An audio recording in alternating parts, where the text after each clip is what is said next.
দেখতে পাচ্ছেন আজকে আমরা এই হঠাৎ পাতার দিকে বেড়াতে এলাম। আপনাদেরকে কিছু ভিউ দেখে নিয়ে আসি, আসেন কৃষকের সাথে পরিচয় করে দিব।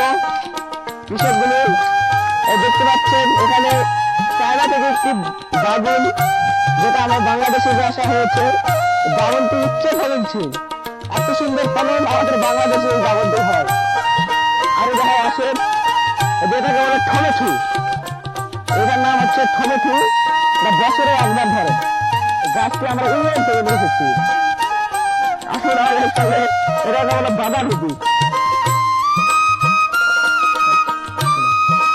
বাঁধাকপি। আর এটাকে বলে সিসিলিয়া, এটা সমুদ্র থেকে আমরা এখানে উৎপাদন করেছি।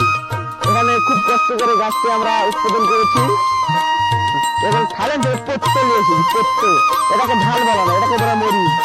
আর ঝাল বলে যে এটাকে আমি দেখে নিয়ে এসেছি, আসেন এটাকে বলে ঝাল।